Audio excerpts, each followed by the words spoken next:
Bugun men sizlarga juda muhim masalani tushuntirib beraman. Pensiya oshishi, gaz uchun yangi tariflar va bundan keyingi yangi hisob-kitoblar oddiy xonadon byudjetiga qanday ta'sir qiladi? Bu ma'lumot faqat pensionerlarga emas, gaz ishlatadigan har bir oilaga tegishli. Chunki tarif o'zgarsa, hisob-kitob ham o'zgaradi.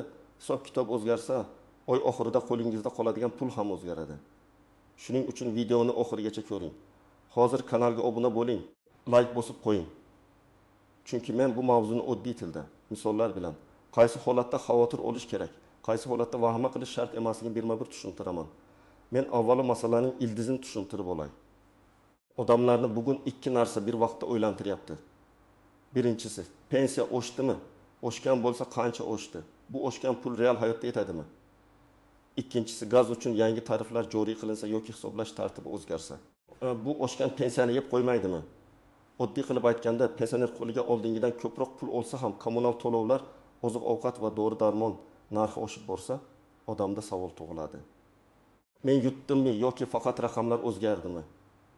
Oldin ko'pchilik gaz uchun oddiy tartibda to'lov qilardi. Hisoblagich bo'lsa, hisoblagich ko'rsatgan kub metr bo'yicha to'lanardi. Hisoblagich bo'lmasa, me'yor asosida, ya'ni xonadonda nechta odam ro'yxatda turganiga, isitish tizimi qandayligiga, gaz plita yoki gaz qozon bor yo'qligiga qarab hisob yozilardi. Ko'p odamlar har oy kelgan kvittansiyani ko'rib shunchaki to'lab qo'yardi. Lekin yangi tariflar va yangi hisoblash tartibi paydo bo'lganda, endi har bir kub metr muhim bo'lib qoladi. Kim qancha sarflayotganini bilmasa, ortiqcha to'lov qilish xavfi oshadi. Hozirgi o'zgarishlarning asosiy mazmuni shundan iboratki, gazga bo'lgan yondashuv bosqichma-bosqich tejamkorlikka olib borilyapti. Ya'ni davlat ta'minot tashkilotlari ham aholining gazni aniq hisoblagich orqali ishlatishini, ortiqcha sarf kamayishini, qarzdorlik oshmasligini xohlaydi. Bunda oddiy oilalar uchun eng katta savol, yangi tarif mening cho'ntagimga qanchalik ta'sir qiladi? Men aynan shu savolga javob beraman. Pensiya oshishi deganda ko'pchilik darhol endi hamma narsa yaxshi bo'lib ketadi deb o'ylaydi. Men bunday masalaga ehtiyotkor qarayman. Pensiya oshishi albatta ijobiy holat. Chunki pensionerning doimiy daromadi ko'payadi. Masalan, bir pensioner oldin oyiga 20 million 200 ming so'm olgan bo'lsa, oshirishdan keyin u 20 million 300 ming yoki 20 million 350 ming so'm olishi mumkin. Bu raqam shartli misol. Chunki har kimning pensiyasi ish staji, ish haqi tarixi, ustamalar, nogironlik holati yoki boshqa imtiyozlarga qarab farq qiladi. Lekin men tomoshabinlarga doim shuni aytaman.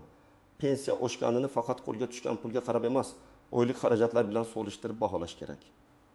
Agar pensionerning dorisiga oyiga 2 ming so'm ketayotgan bo'lsa, oziq-ovqatga 7 ming so'm, kommunal to'lovlarga 2 ming so'm, yo'l xarajatlariga 1 ming so'm ketayotgan bo'lsa, o'lda 100 ming so'mlik oshish katta yordam bo'lishi mumkin, lekin barcha muammoni yopib yubormaydi.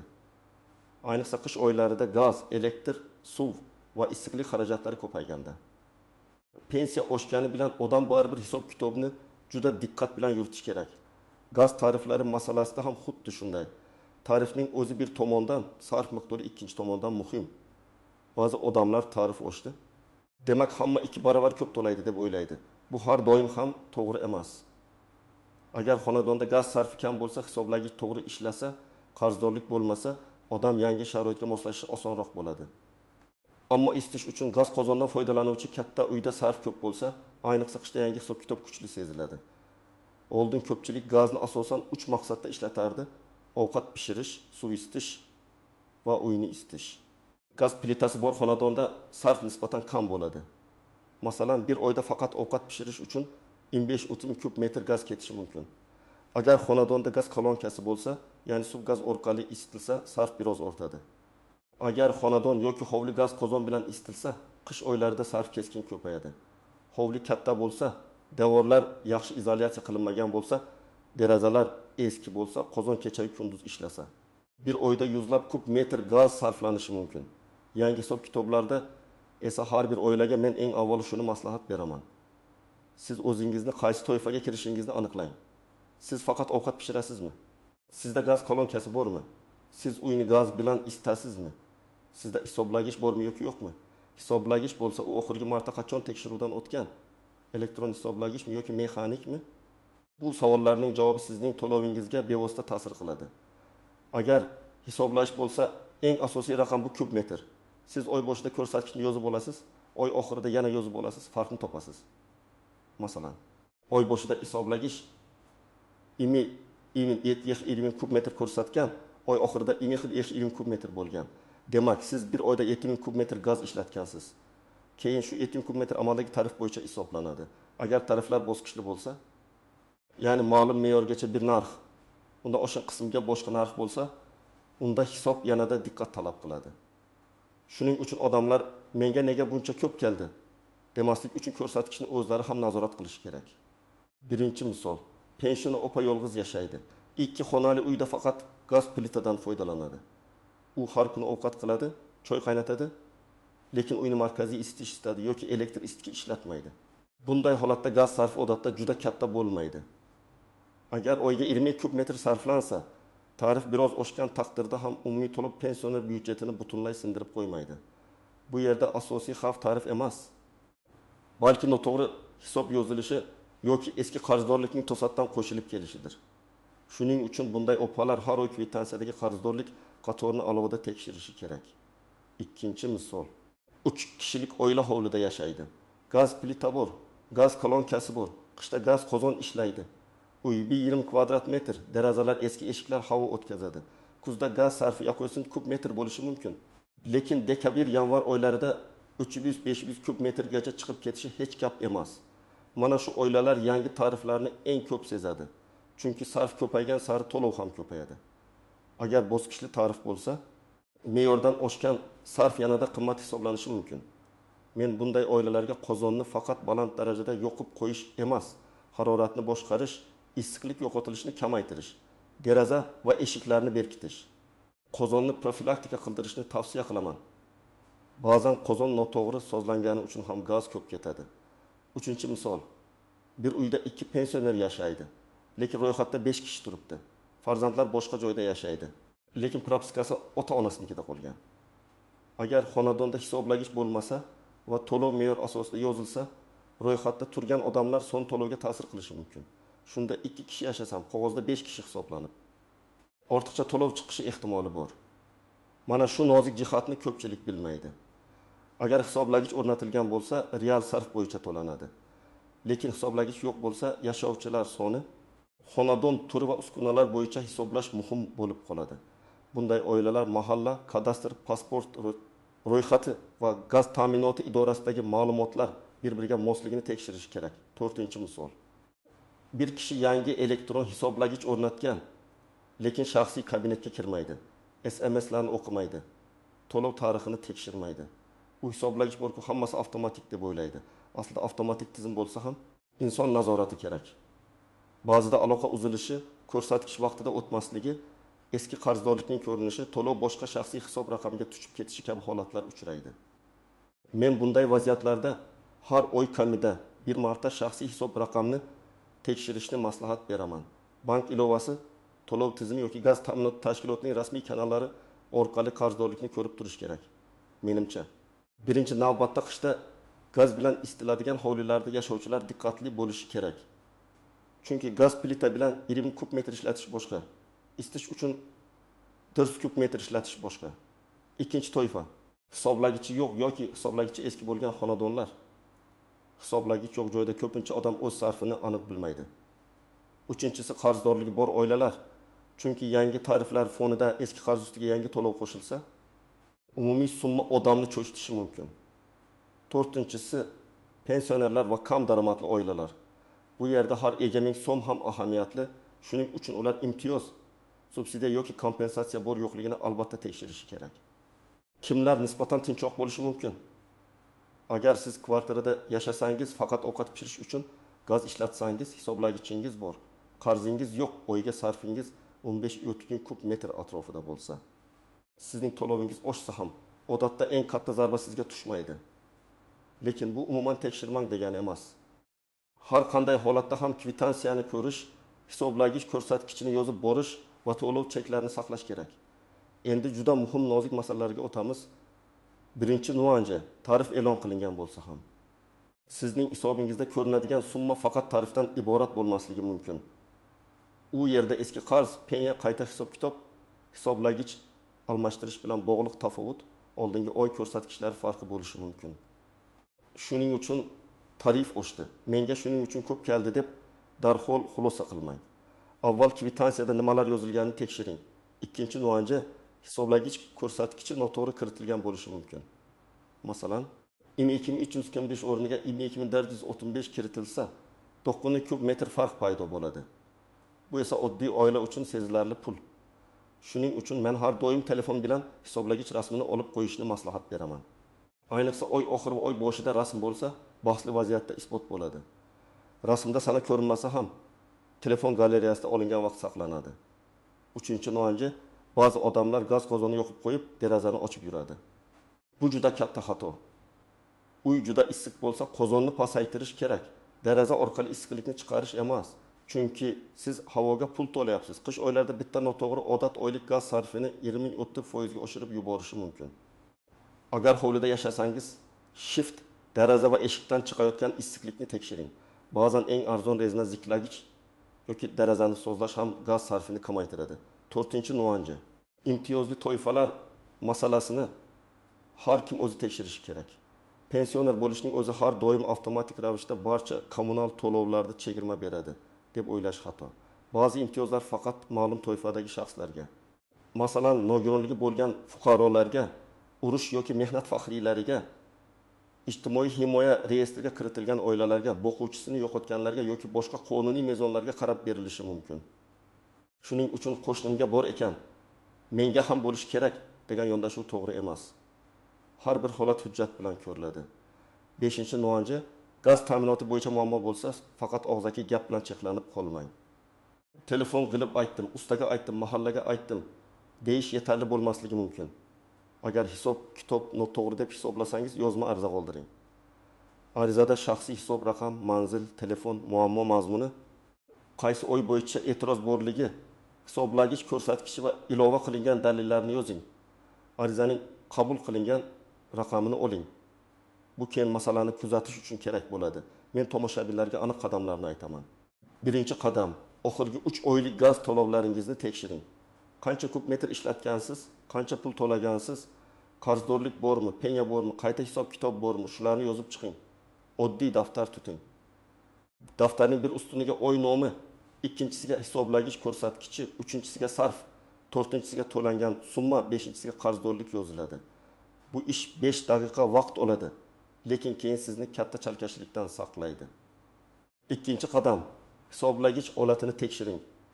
Plombasi joyidami, ko'rsatkichi o'qiladimi, ishlash muddati o'tmaganmi, oxirgi tekshiruv qachon bo'lgan, shularni aniqlang. Agar hisoblagich nosoz bo'lsa yoki shubhali ishlasa, buni o'zboshimchalik bilan yechmang, ochmang, plombaga tegmang. Rasmga oling va gaz ta'minoti tashkilotiga murojaat qiling. Plombaga zarar yetsa, keyin jarima yoki qayta hisob kitob masalasi chiqishi mumkin. 3-qadam. Shaxsiy hisob raqamingizni aniqlashtiring. To'lovni amalga oshirganda manzil emas, aynan shaxsiy hisob raqam to'g'ri kiritilganiga e'tibor bering. Ba'zida familiya o'xshash, ko'chanom o'xshash. Xonadon raqami yaqin bo'lgani uchun odam to'lovni boshqa hisobga yuborib qo'yadi. Pul ketadi, lekin sizning qarzingiz yopilmaydi. Chekni hech bo'lmaganda 3 oy saqlang. Yaxshisi elektron chekni telefoningizda alohida papkaga joylang. 4-qadam. Agar siz pensioner bo'lsangiz yoki kam daromadli oila bo'lsangiz, ijtimoiy yordam masalasini tekshiring. Mahallaga boring, ijtimoiy himoya yagona reyestri bo'yicha holatingizni so'rang. Kommunal to'lovlar bo'yicha kompensatsiya yoki yordam tartibi bor yo'qligini aniqlang. Kerak bo'ladigan hujjatlar odatda pasport yoki ID karta, pensiya guvohnomasi yoki pensiya ma'lumotnomasi, yashash manzili bo'yicha ma'lumot, oila tarkibi, daromadlar haqidagi ma'lumot, kommunal to'lov kvitansiyalari bo'lishi mumkin. Har bir hududda tartibda mayda farqlar bo'lishi mumkin. Shuning uchun eng to'g'ri yo'l rasmiy idoradan aniq ro'yxat olish. 5-qadam. Gaz sarfini kamaytirish bo'yicha uy ichida tekshiruv qiling. Qozon juda eski bo'lsa, ustani chaqirib sozlating. Radiatorlar havo olib qolgan bo'lsa, issiqlik yaxshi aylanmaydi va qozon ko'proq ishlaydi. Derazalardan sovuq kirsa, ziklagich qo'ying. Eshik ostidan shamol kirsa, oddiy to'siq ham yordam beradi. Oshxonada olovni idish tagidan tashqariga chiqib ketadigan darajada baland yoqmang. Katta olov ovqatni har doim tezroq pishirmaydi, lekin gazni ko'proq sarflaydi. Qopqoq yopib ovqat pishirish ham gazni tejaydi. 6-chi qadam, yangi tarif kuchga kirgan sanani aniq biling. Chunki ko'pincha bahs aynan shu joyda chiqadi. Masalan, oy o'rtasida tarif o'zgarsa, sarfning bir qismi eski tarif, bir qismi yangi tarif bo'yicha hisoblanishi mumkin. Bunda ta'minotchi tashkilot qanday metodika bilan hisoblaganini tushuntirib berishi kerak. Agar sizda oy boshidagi va oy oxiridagi hisoblagich rasmi bo'lsa, bu masalani aniqlashtirish osonlashadi. Men bunday vaziyatda hissiyot bilan emas, tartib bilan harakat qilishni maslahat beraman. Avval kvitansiyani oling va 3 ta narsani tekshiring. Shaxsiy hisob raqam siznikimi? Hisoblagichning oldingi va hozirgi ko'rsatkichi to'g'rimi? Qarzdorlik qayerdan paydo bo'lgan? Keyin hisoblagichni rasmga oling. So'ng gaz ta'minoti tashkilotiga murojaat qiling. Arizada mening falon oy uchun gaz to'lovim bo'yicha qayta tekshiruv o'tkazib berishingizni so'rayman deb yozing. Hisoblagich ko'rsatkichi aslida falon. Kvitansiyada falon ko'rsatilgan deb aniq raqam kiriting. Agar to'lov cheklaringiz bo'lsa, ilova qiling.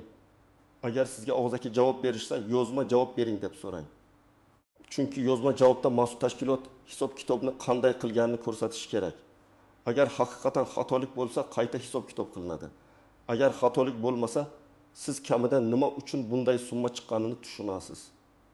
Men odamlar tushunmagan hisobni to'lab yurishini to'g'ri deb hisoblamayman. To'lov majburiyat, lekin tushuntirish talab qilish ham fuqaroning huquqi. Pensionerlar ko'pincha men idora yurishga qiynalaman deyshadi. Men buni yaxshi tushunaman. Shuning uchun birinchi navbatda hujjatlarni tartibga solish kerak. Pasport yoki ID karta, pensiya guvohnomasi, oxirgi gaz kvitansiyalari, to'lov cheklari, hisoblagich rasmi, shaxsiy hisob raqam yozilgan qog'oz bitta papkada tursin.